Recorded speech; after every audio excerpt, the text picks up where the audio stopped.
Hello and happy day to you.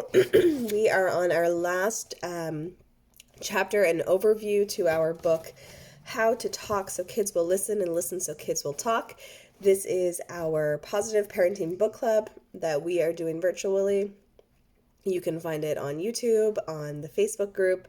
You can take part in discussion in either platform, and also on the website HaleyLorman.com. So welcome to our last overview.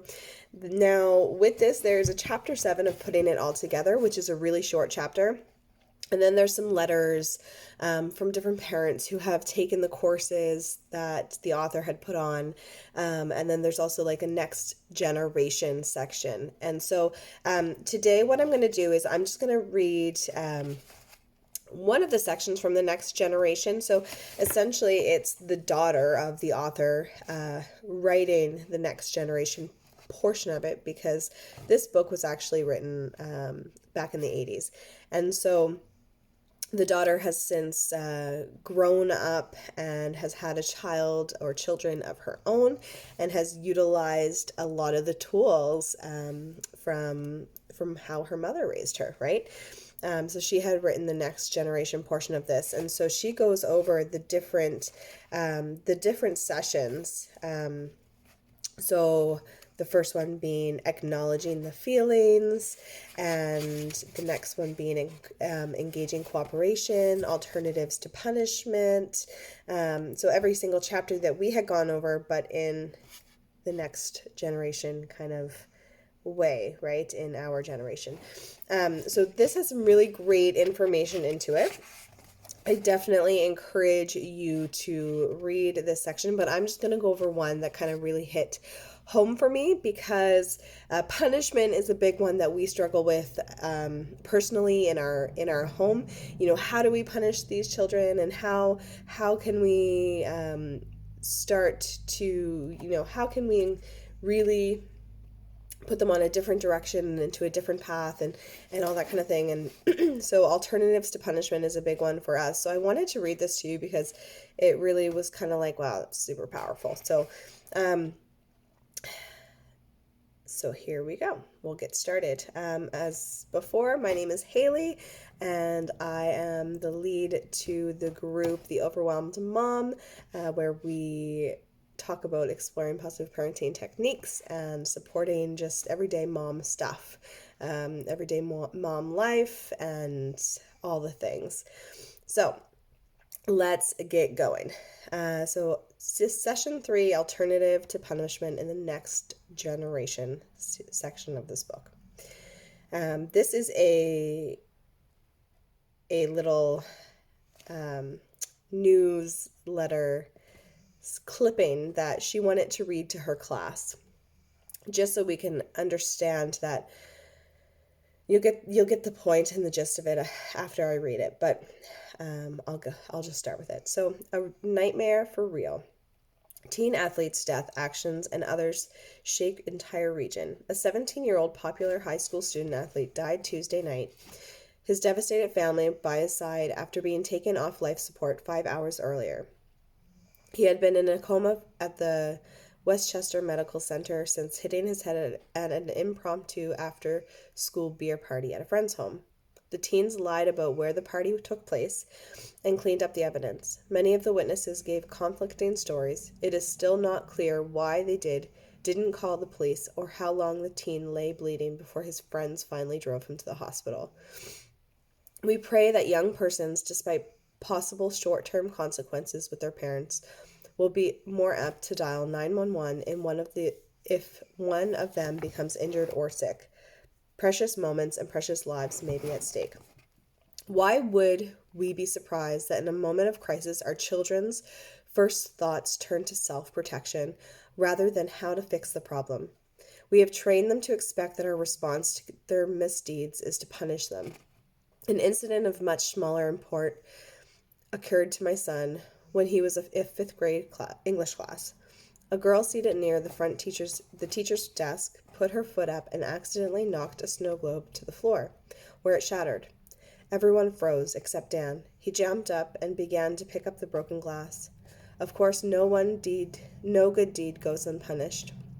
The teacher erupted in a rage at him, thinking that he was the culprit. She screamed at him so furiously that he wasn't even able to get out that he hadn't done it.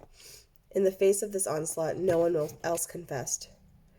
What I came away with this what I came away with from this experience was that when faced with a problem, my kid was the one who reacted instantly to fix it, because that's how he was raised. Everyone else drew back in fear, as well they should have. The challenge for us is to find some response. The challenge is The challenge for us is to find some response to misbehavior that actually inspires change, instead of hanging it out onto the old ways that cause resentment and, more important, distract from the real problem. The parents continue to wonder, shouldn't there be consequences for children who continue to misbehave? How will they learn if they don't suffer for their crimes? My objection to the word consequences is that it is so often used as a new label to stick on an old, self-defeating idea. In the mind of a parent, no TV for a week becomes a consequence rather than a punishment. It doesn't change the dynamic. The child does something wrong, and the parent thinks of some way to make the child feel bad and hope that he will learn to behave better. Whether we call it a consequence or a punishment, it doesn't get us the result we're looking for. We need to decide what we want our children to think and feel when they do something wrong. Do we want them to focus on which TV shows they will miss, how resentful they are at being grounded, what hopelessly bad people they are, or do we want them to think about how to fix the mistake, make it better, and what to do the next time? Parents were still skeptical. So, are you saying that even consequences aren't allowed? How about when a child deliberately disobeys? Then what are we left with? That's too permissive for me. Don't we need some kind of bottom line? I'm not suggesting that we give up our authority as parents. We can assert our authority by taking action. You guys, action is key here. We can take action to protect a child from harm, to protect him from hurting others, to protect property from being damaged, to protect ourselves in a relationship. We can state our values and give choices. We can give our children a way to fix the problem or to make amends, and we can do it all without punishing. Here are some examples of parents taking action to protect rather than imposing consequences. So examples: protecting your property. Throwing blocks can break windows. I'm putting the wooden blocks away for now. I'm not willing to lend any more tools. I'll feel better about sharing my tools again with you when the drill you brought to your friend's house last week is returned or replaced. I'm very upset that the car was taken without permission. I'm holding on to the keys until we can come up with a system that we're both comfortable with. Let's take a while to think about it. Protecting others. No hitting. I can see how angry you are with your brother. I'm taking you, or him, into the kitchen with me right now so that nobody gets hurt. Throwing sand can injure people's eyes. Let's go play on the grass for now. I'm holding onto your paintball gun until you come up with a way to assure me that it will be used safely. Pointing it at people's ears is too dangerous. Protecting yourself. I'm too tired to read bedtime stories after 9 o'clock. We can try again tomorrow night as long as you're ready for bed on time. And I have to say, you guys, I've actually utilized this with my kids because bedtime can be a real struggle in our house where it's just like, you guys need to get to bed, like, holy cow, blah, blah, blah, just very frustrating. And so my daughter loves bedtime stories. It's part of like every night we read stories in bed. But the nights that they're dilly-dallying and just taking their time at getting ready, I have said to her, I'm too tired. It's mommy's bedtime now as well. But tomorrow we can try, going to bed earlier. We'll have time to read type of thing. And it's worked. The next night, bedtime has definitely gone more smoother. We're going home now. I don't want to do any more shopping today. I know you need clothes for your camping trip, but right now I'm too upset at being spoken to sarcastically, especially in front of the salesperson. Last time we went to the lake, I was really angry that I had to yell and beg for 15 minutes to get out, to get you all out of the water when it was closing time. I'm not willing to go back until we come up with a better plan for leaving. Protecting your child. I'm putting the bike away for now. I can see you're in no mood to wear a helmet, and I'm too worried about that injury to let you ride without one. We can find a way to play that doesn't require headgear. And then I can't give you permission to go to another unsupervised party. I'm sure you know why. If you'd like, you can invite some friends over to our house. Protecting your relationship with your child. I need the house to be clean before the guests come tonight. I'll take you to your friend's house as soon as this clutter is put away. Yes, I hear you saying that I could do it myself because they're my friends. The problem is that I'd feel very resentful if I had to clean up your stuff while you were out playing, and I don't want to feel that way about my daughter. I'm very upset right now. I don't like the way you're talking to me, and I don't like the way I'm talking to you. I'm going into my bedroom now and closing the door. I need some time to cool down. And I think that we get stuck not allowing our children to see and to hear our feelings and emotions. And I truly believe it's important to allow them to see that and to allow them to know how you're feeling. These kinds of statements let your children know, without attacking them, that you respect your own feelings as well as theirs, and that you have your limits. Not only does it motivate them to cooperate and make amends, it helps teach them how to stand their grounds respectfully with their own friends.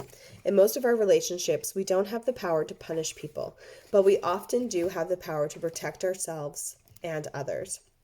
As I drove home from the meeting, I thought about the time Dan spent the afternoon with his friends exploring the woods behind our house. He was 12 then. That evening, he said to me, "Mom, it's really weird. Steve and Henry wanted to climb those rocks by the ice cave, and I told them I didn't think we should." Steve said, "Don't worry, it'll be okay." And I said to him, "I know if my mom were here, I'd be saying the exact same thing that you're saying. But I just don't feel comfortable with you guys climbing up there. Because if you got hurt, I'd feel responsible." And they stopped. I think I'm getting to be like a grown-up. I could never imagine myself saying something like that. I was dumbfounded. I couldn't imagine it either. My reckless little boy was telling someone else to be careful. But he had the language for it. He couldn't have given orders to his friends. "Don't you dare do that," or threaten them. "I'll ground you." But he knew how to respectfully describe his feelings and state his limits. Who knew he had limits? A useful tool in any relationship. So that's one part of the next generation I wanted to go over because I feel like it speaks a lot for myself and the struggles that we have in our personal home. And so I wanted to share that with you. But again, they have all of the different kind of steps that are in this book in the next generation as well. And then I just wanted to read the putting it all together section because it's a great section. Okay. Parents have pointed out to us that the process of freeing children from playing out roles is a complicated one. It involves not only a role change of attitude toward a child, but also requires a working knowledge of many skills. One father told us, "To change a role, you've really got to be able to put it all together. Feelings, autonomy, praise, alternatives to punishment, the works." In order to illustrate the contrast between the well-intentioned parent and the parent who relates with skills as well as love, we've written 2 scenes. In each of these, 7-year-old Susie tries to play out the role of the princess. As you observe how mother copes with her daughter in the first scene, you might want to ask yourself, what else could she have done? Sorry, excuse me. So I'm going to read the both scenes to you. And I'm going to do my best at role playing it so that it kind of makes sense to you. Mom: "I'm home, everybody. Hi, Susie. Don't you say hello to your mother?" Susie glances up at her as she's ignoring her mom coloring. "Well, I think I'm almost ready for tonight's company. I've got rolls, fruit, and..." "A little surprise for Susie." Susie grabs the bag. What you get me? Crayons? That's good. Pencil case? A blue notebook? You know I hate blue. Why didn't you buy me a red one? It just so happens, young lady, that I went to 2 stores for you, and neither of them had red notebooks. The supermarket was all out, and so was the stationery store.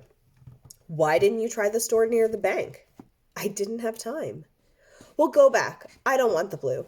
Susie, I'm not going to make another trip just for a little notebook. I've got a lot to do today. I won't use the blue notebook. You just wasted your money. Boy, are you spoiled. Always have to have everything your own way, don't you? No, I don't, but red is my favorite color, and blue is so yucky. Oh, please, Mommy, please. Well, maybe I'll go back later. Oh, good. Mommy? Yes? I want Betsy to sleep over tonight. Now that's out of the question. You know Daddy and I are having dinner company tonight. But she has to sleep over tonight. I already told her she could. We'll call her back and tell her she can't. You are mean. I'm not mean. I just don't want children underfoot when I have company. Remember the way you two carried on last time? We won't bother you. The answer is no. You don't love me. Now, Susie, you know perfectly well I love you. Come on, who's my little princess? Oh, please, Mommy, please, pretty please, will be so good. Well, Susie, it won't work. Why do you always have to make it so hard for me? When I say no, I mean no. Susie throws the coloring book on the floor. I hate you. Since when do we throw books? Pick it up. I won't. Pick it up this instant. No, no, no, no, no. Don't you dare throw those crayons. I will if I want to. And then the mom slaps Susie on the arm. I said stop it, you little brat. You hit me, you hit me. You broke the crayons I bought you. Look, you made a mark. And then Mom is very upset and rubs Susie's arm. I'm so sorry, sweetheart. It's just a tiny scratch. It must have been my nail. It'll be better in no time. You hurt me.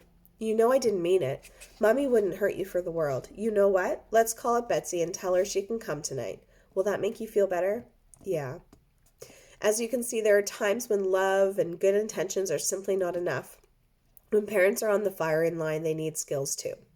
As you read this next scene, you'll see the same mother with the same child, only this time she uses all of her skills to help her daughter behave differently.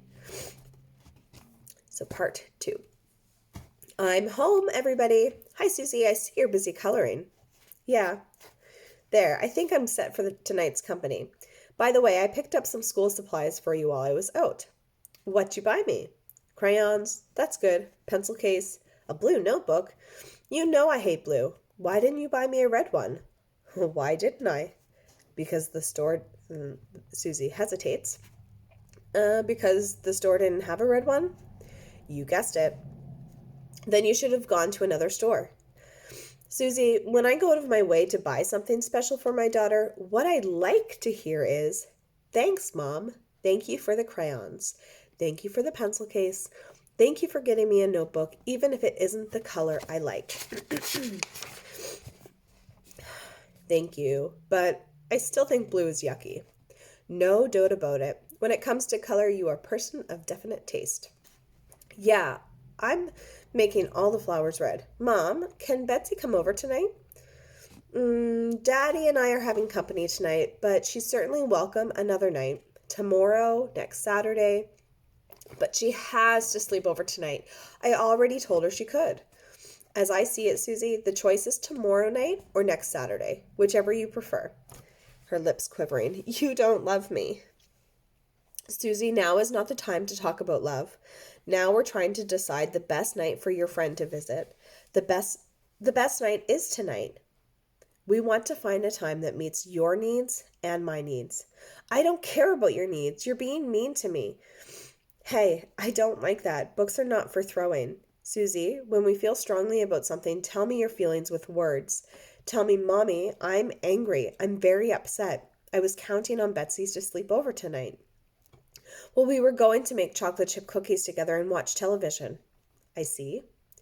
And Betsy was going to bring her sleeping bag, and I was going to put my mattress on the floor next to her. You had the whole evening worked out. We did. We were talking about it all day in school today. To look forward to something and then have to change your plans can be frustrating. That's right. So, can she come tonight? Mommy, please, please, pretty please.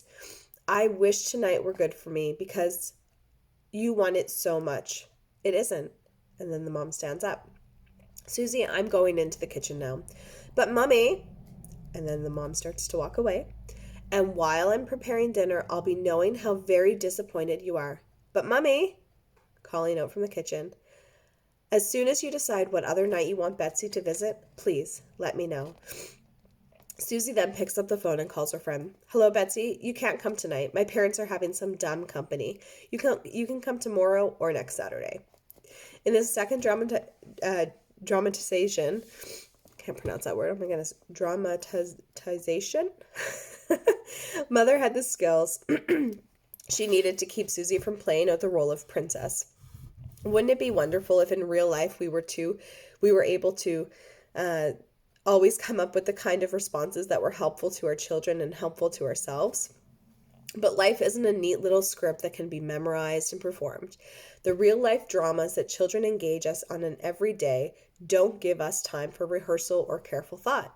However, with our new guidelines, though we may do and say things we regret, we have a very clear direction to which we can return. There are basic principles we can depend on. We know that we can't go too far wrong if we take time to listen to our children's feelings or talk about our feelings or work in terms of future solutions rather than past blames. We may be thrown off course temporarily, but chances are we'll never lose our way completely again. One final thought. Let's not cast ourselves in roles either. Good parent, bad parent, permissive parent. Let's start thinking of ourselves as human beings first, with great potential for growth and change. The process of living or working with children is demanding and exhausting. It requires heart, intelligence, and stamina. When we don't live up to our own expectations, we won't always. Let's be as kind to ourselves as we are to our youngsters.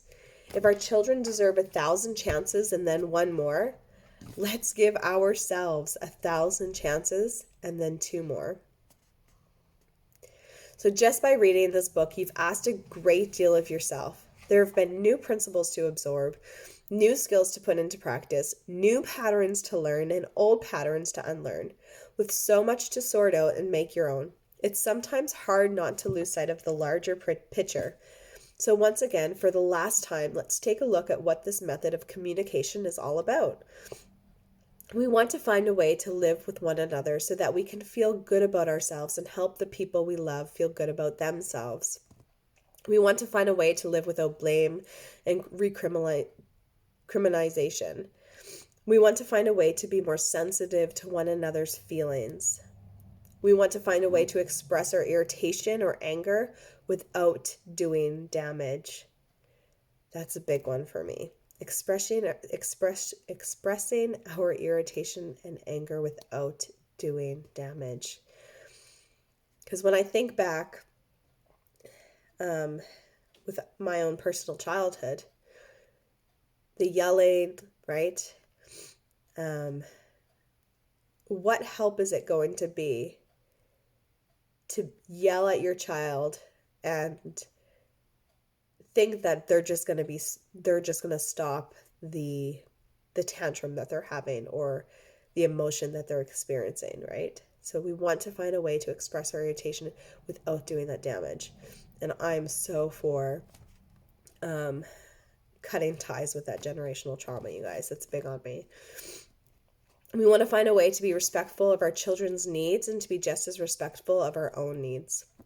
We want to find a way that makes it possible for our children to be caring and responsible. And we want to break the cycle We want to break the cycle, you guys, of unhelpful talk that has been handed down from generation to generation and pass on a different legacy to our children. A way of communicating that they can use for the rest of their lives with their friends, with their coworkers, with their parents, their mates, and one day with the children of their own. I'm going to read that last statement. We want to break the cycle of unhelpful talk that has been handed down from generation to generation and pass on a different legacy to our children, a way of communicating that they can use for the rest of their lives with their friends, their coworkers, their parents, their mates, and one day with the children of their own. That statement right there is huge. Anyways, you guys, that concludes our first virtual book club book, How to Talk So Kids Will Listen and Listen So Kids Will Talk. This was such a fantastic book, and I'm so happy that I was able to do this with you.